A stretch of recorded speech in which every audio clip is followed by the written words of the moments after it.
Gauchi was today replaced by another superstar of the turf, Malcolm Johnston, following a disagreement between his master Frank King and Batan's trainer Bob Hoisted. Hoisted wanted Gauchi to fly to Sydney tonight for track work and then return on Friday following tomorrow's Pakenham meeting. King's plan was for Darren to return to Rose Hill on Saturday.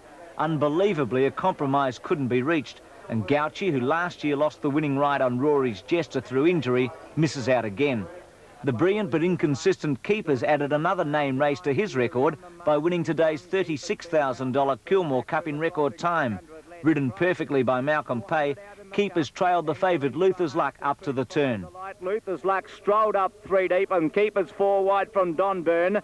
Further out Ikea and then Marsh and Son with 200 to go. Trigg took the lead, but Luther's Luck comes at him and Keepers coming at him out wide and further out than Ikea. Luther's Luck and Keepers with 100 to go. A ding-dong go. Keepers put his head in front of Luther's Luck and Keepers wins the cup. By a half length to Luther's Luck, and third placing would have been River Crossing. Already the winner of the AJC Sires Produce Stakes, a Waterford Crystal Mile and the Linlithgow, Keepers has now won $250,000 in prize money, and Brian Ralph said he'll be kept to middle distance races from now on. 1400's too short for him now. They just go too quick. He's getting old and they go too quick, so we'll try him over the ground. It's been a bit of a gay deceiver in some ways. What's he like around the stable? Oh, he's a perfect horse. For a stallion, he's perfect. He doesn't annoy anybody. Any thoughts of Sydney if he ran very well in the Easter Cup? No, Sydney's out completely. So we'll give him the Melbourne preparation, then it'll be paddock time. And he paid pretty well. 445, 120. Luther's Luck 70. River Crossing 635. Trifecta a big one. 387.25. The quadrella today 1,128.20 on 3, 1, 4 and 4. The daily double on 3 and 4, 22.40, and the extra on 1 and 15. Stable Gossip's a very promising horse, $21.20. And speaking of Kilmore, one of their champions, Smooth Falcon, flew to Sydney less than a half an hour ago on his way to an historic showing in the Inter-Dominion Championship. The 3-year-old is the first of his age to be nominated for the Melbourne Cup of Harness Racing, and he's recovered from a shoulder injury he sustained following a brilliant win in the Victoria Derby. The colt will have his first start at Albion Park a week before the series commences on April the 5th. For the second year in a row, the Bells beat in the Golden Slipper at Rose Hill on Saturday. But Hoisted also has another sweet secret for success in the $1 million race. The key to Saturday's Golden Slipper could well be in this man's pocket. It's a little white pill which race hopeful Batan has been taking at least once a day and will be fed again a few hours before the big race. You and I know it better as a steamroller. Melbourne trainer Bob Hoisted feeds all his horses the good old-fashioned Aussie lolly and claims it helps produce winners.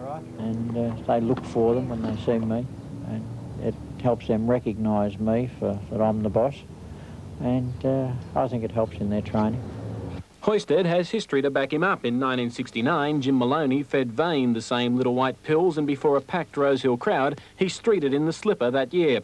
But if Batan's been having a sweet time of things, the same can't be said for Hoisted. This morning, he fired Batan's rider Darren Gauchi after a row over the jockey's arrival time and replaced him with Sydney hoop Malcolm Johnston. This all, of course, could be a bit of an omen for Batan. Last year, Gauchi was booked to ride Rory's Jester, but pulled out because of an injury at the last minute. Ron Quinton took the ride and won the race. Johnston will ride the horse for the first time at track work tomorrow morning, but despite a bad day at Canterbury today, he was genuinely excited. I did think I'd be watching the Golden Slipper from the grandstand, and no jockey likes to watch it from the grandstand, and to pick up a good ride like Batan, I'm very, very happy. Racing locally this afternoon was at Kilmore, where the main event, the $36,000 Kilmore Cup, was taken out by the Brian Ralph trained Keepers, ridden by Malcolm Pay. As we check the main results, in the double, Keepers and Shakel Star, $22.40. The extra double for 1 and 15 returned $21.20. In the quadrella, 3, 1 and a pair of 4s, $1,128.20. Well, the World Surfing Championships will be decided at the Bells Beach Rip Curl Surfing Festival over... Bad news with cricket again. Yes, Mary, no joy for Australia today. They went down to New Zealand by 30 runs in the first one-day international in Dunedin.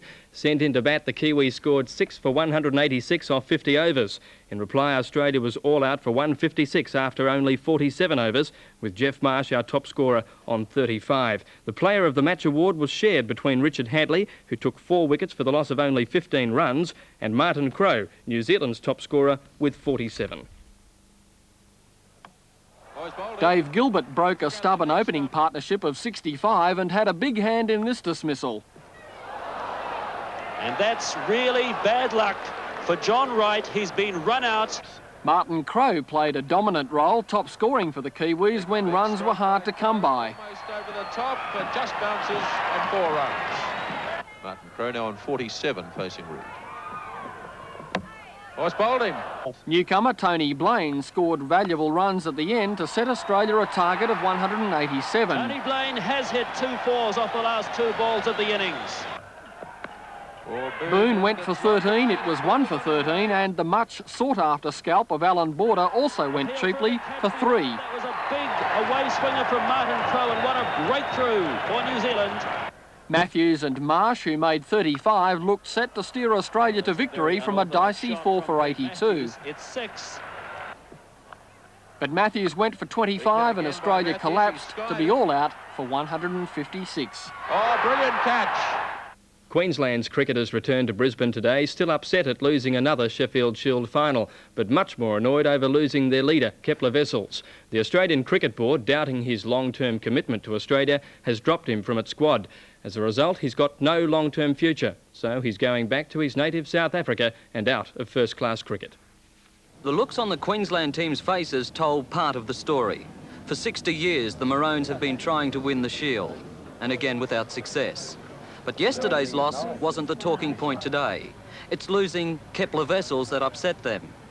Despite an unofficial Australian Cricket Board gag on the subject, the players were clearly angry that Wessels, seeing no future here, is going back to South Africa. He's going to be sadly missed by the Queensland Cricket Association and the Australian Association as well. He is a great player, and I would love to see him play for Australia for 5-6 years more. It's sad that some people seem fit that he's not able to play for Australia, therefore he's not able to play for Queensland, and it's going to be a huge loss to us next summer. And the man himself. I'm not bitter at all. I've had a fantastic opportunity, which in the first place it must be remembered that they gave me, and I'm just happy that I could use it and that I've really enjoyed it. Wessels will be in Australia for just 4 weeks more. He and his family didn't want to go. You're looking well. Thanks very much. Either handy proverb or drawn will represent Australia in races abroad later this year as the Vet Search sponsored International Racehorse of the Year. Other horses still in contention to a lesser degree are Heat of the Moment and Rant and Rave. The only horse eliminated from the competition today was Riverina sprinter Campaign King. A final decision will be made on Saturday. In other developments today, a riding wrangle over top colt Bataan will see Malcolm Johnston replace Darren Gauci in the Golden Slipper this Saturday. It's the second year running Gauci has missed the plum ride in the race. Injury forced him to miss the winning mount on Rory's Jester last year. Keepers will be set for the Easter Cup after his win in today's $35,000 Kilmore Cup. The 5-year-old has been down on his form recently, but he proved he's recovered from his Perth campaign with a course record-breaking victory today. Luther's Luck is poised to pounce as they've entered the straight, and Keepers pull to the outside. Marsh and Sun Ikea wide out. Trigg got to the lead at the 200. Luther's Luck's grabbed him quickly. Keepers coming at Luther's Luck. It's Luther's Luck in front of Keepers. They're paired down to fight it out. Luther's Luck and Keepers. Luther's Luck on the inside. Keepers doing better. Keepers grabbed the lead, and Keepers got up to win the cup. 3/4 second placing Luther's Luck, and third is River Crossing. It was Keeper's 7th win in 55 starts and a return to form. He started at 8-1, second Luther's Luck at 6-4, and third River Crossing at 80-1. And that's all in sport. Back to you, Mary. Thanks, Greg. I'll be back.